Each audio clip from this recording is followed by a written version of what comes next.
Cleopatra VII Philopator. The name alone calls to mind images of power, beauty, and cunning. Yet behind the legend lies a woman of extraordinary intelligence and determination, who rose in a world where politics was ruthless, empires collided, and survival demanded more than royal blood.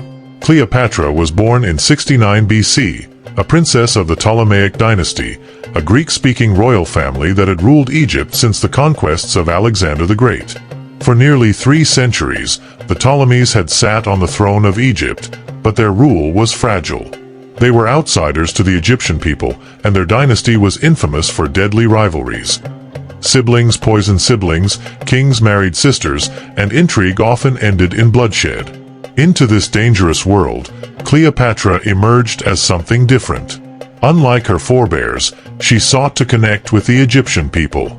She learned their language, embraced their customs, and styled herself as the living embodiment of the goddess Isis.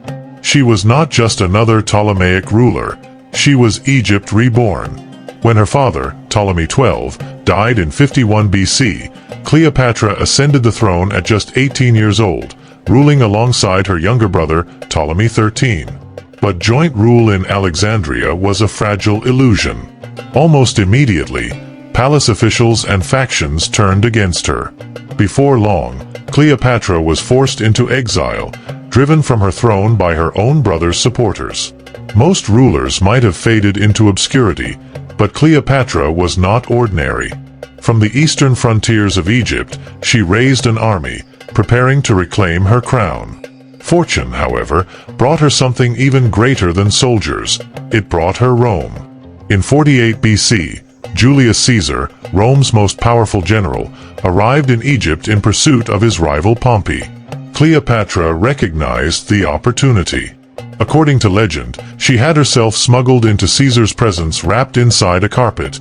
Others say a linen sack, but the effect was the same. Out of that bundle stepped not merely an exiled queen, but a woman of charisma, intelligence, and charm. Caesar was captivated.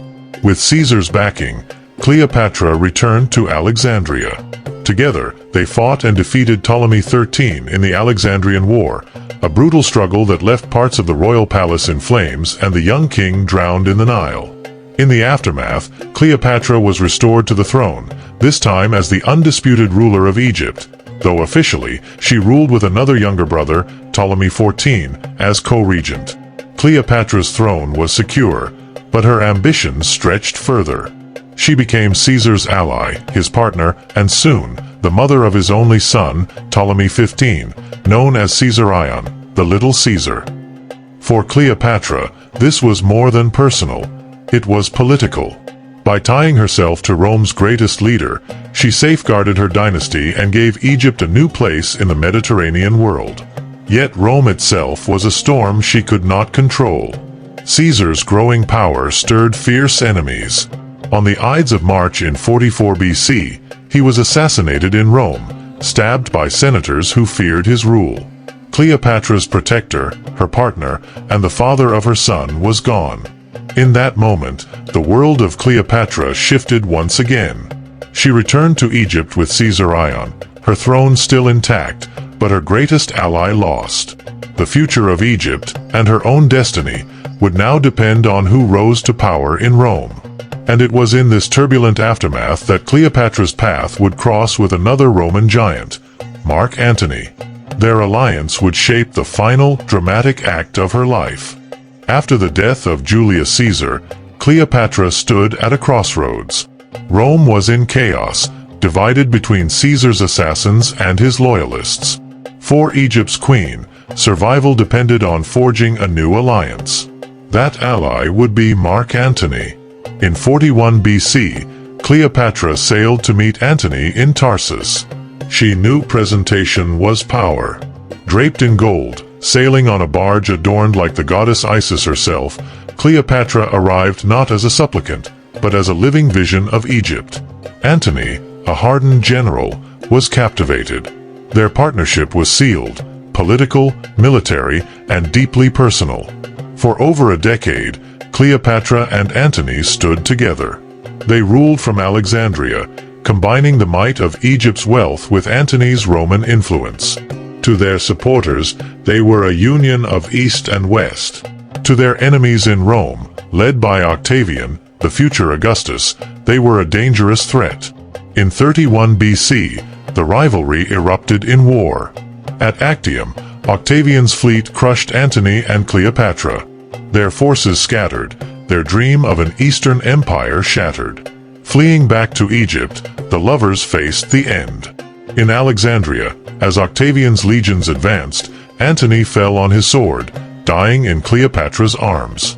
Soon after, Cleopatra too met her fate. According to legend, she arranged for a venomous asp to be smuggled into her chamber. Choosing death over humiliation, the last queen of Egypt ended her life with calm resolve. With Cleopatra's death in 30 BC, Egypt fell to Rome, no longer an independent kingdom but a province of the empire. Her son, Caesarion, was executed by Octavian, ensuring no rival to his power. And so ended the dynasty of the Ptolemies, and with it, the last breath of pharaonic Egypt. Cleopatra's story, however, lived on, not just as a tale of romance or tragedy, but as the account of a queen who fought to preserve her throne and her people against the tides of empire. Cleopatra was not merely a seductress, as Roman propaganda painted her. She was a strategist, a linguist, a ruler who dared to stand against the greatest power of her time. Her fall marked the end of an era, but her legend endures, eternal as the Nile.